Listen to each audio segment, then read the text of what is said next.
সারা বছর যে ভর্তাটা খাওয়ার জন্য অপেক্ষা করি সেই ভর্তাটা হচ্ছে এই ধনিয়া পাতার ভর্তা। শীত আসলে ধনিয়া পাতার দামটা একটু কমে, তখন খুব মজা করে এইভাবে ধনিয়া পাতা দিয়ে ভর্তা করি। তো আজকে শেয়ার করছি খুবই মজাদার ধনিয়া পাতার ভর্তা। তো এখানে আমি 2 আটির মতো ধনিয়া পাতা নিয়েছি। ধনিয়া পাতাগুলোকে খুব ভালো করে বেছে পরিষ্কার করে নিয়েছি। পাতাগুলোকে খুব ভালো করে ধুয়ে একটু ছোটো ছোটো টুকরো করে কেটে নিয়েছি। এরপর চুলায় একটা প্যান বসিয়ে 2 টেবিল চামচ পরিমাণ সরিষার তেল দিয়ে দিলাম। তেলটা একটু গরম হওয়ার পর কিছু রসুনের কোয়া দিয়ে দিলাম। এরপর দিয়ে দিলাম কয়েকটা কাঁচামরিচ। তো কাঁচামরিচটা এখানে আপনারা যার যার স্বাদ মতো দিবেন, যে যতটুকু ঝাল খেতে পছন্দ করেন। কাঁচামরিচ ও রসুনটা একটু নেড়েচেড়ে ভেজে নেওয়ার পর এই পর্যায়ে এখানে একটা পেঁয়াজের কুচি দিয়ে দিলাম। তো পেঁয়াজ কুচিটাও নেড়েচেড়ে ভেজে নিচ্ছি।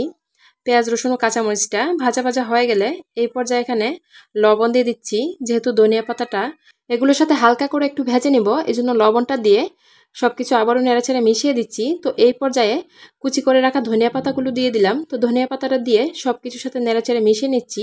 ধনিয়া পাতা দিয়ে ভর্তা করলে কিন্তু ধনিয়া পাতাটাকে একটু ভেজে নিয়ে করলে ভালো হয়। এতে করে ধনিয়া পাতায় থাকা এক্সট্রা পানিটা টেনে যায় আর ভর্তাটা খেতেও ভীষণ ভালো লাগে। ধনিয়া পাতাগুলো দিয়ে চুলার আঁচটা মিডিয়াম আঁচে রেখে 4-5 মিনিট ভেজে নিলে কিন্তু ধনিয়া পাতাগুলো খুব সুন্দর ভাজা হয়ে যাবে।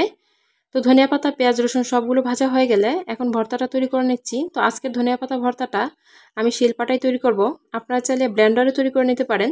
তো শিলপাটার মধ্যে নিয়ে সব কিছু একসাথে একদম মিহি করে পেস্ট করে নিতে হবে। তো একবার বেটে নেওয়ার পর আবারও সব কিছু একসাথে বেটে নিচ্ছি।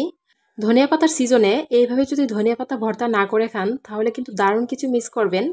এই ভর্তাটা দিয়ে গরম গরম ভাত খেতে ভীষণ ভালো লাগে। তো আমি যখন পাটার মধ্যে বেটে নিচ্ছিলাম তখন কিন্তু পুরো বাসায় একদম ধনিয়া পাতার ফ্লেভার আর রসুনের ফ্লেভারে মোমো করছিল। তো ধনিয়া পাতাগুলোকে মিহি করে পেস্ট করে নেওয়ার পর এই পর্যায়ে আমি এখানে তেঁতুল দিয়ে দিব। তো ধনিয়া পাতার এই ভর্তার স্বাদটা বাড়াতে তেঁতুল দিলে কিন্তু বেশ ভালো লাগে। আপনারা চাইলে তেঁতুল না দিয়েও এইভাবে ধনিয়া পাতার ভর্তাটা তৈরি করতে পারেন, তবে তেঁতুল দিলে খেতে বেশ ভালো লাগে, একটু টক টক ফ্লেভার লাগে। আমার নানুকে দেখতাম ধনিয়া পাতা ভর্তা তৈরি করলে এইভাবে পাকা তেঁতুল দিত। তো তেঁতুলগুলো দিয়ে অল্প একটু পানি দিয়ে তেঁতুলের বিচিটা ছাড়িয়ে নিচ্ছি। তেঁতুলের বিচিটা ছাড়িয়ে নেওয়ার পর তেঁতুলটাকেও ধনিয়া পাতার মতো মিহি করে পেস্ট করে নিব। মিহি করে পেস্ট করে নিয়ে ধনিয়া পাতার ভর্তাটার সাথে মিশিয়ে নিব। এই ভর্তাটাতে এখন আর সরিষার তেল দেওয়ার প্রয়োজন নেই, যেহেতু শুরুতে আমরা সরিষার তেলের মধ্যে সব কিছু ভেজে নিয়েছিলাম।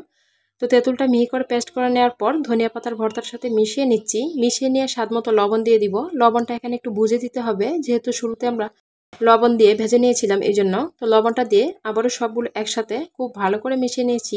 তো আমাদের মজাদার ধনিয়া পাতার ভর্তাটা তৈরি করা হয়ে গেছে। ভর্তাটা তৈরি করে নেওয়ার পর একটা প্লেটে উঠিয়ে নিয়েছি। আশা করছি আমার আজকের এই ধনিয়া পাতার ভর্তার রেসিপি আপনাদের ভালো লেগেছে। রেসিপি ভালো লাগলে চ্যানেল সাবস্ক্রাইব করার অনুরোধ রইল। যারা ফেসবুক থেকে দেখছেন প্লিজ পেজটাতে একটা ফলো দিবেন। আজকের ভিডিওটি এখানেই শেষ করছি। সবাই ভালো থাকবেন। আল্লাহ হাফেজ।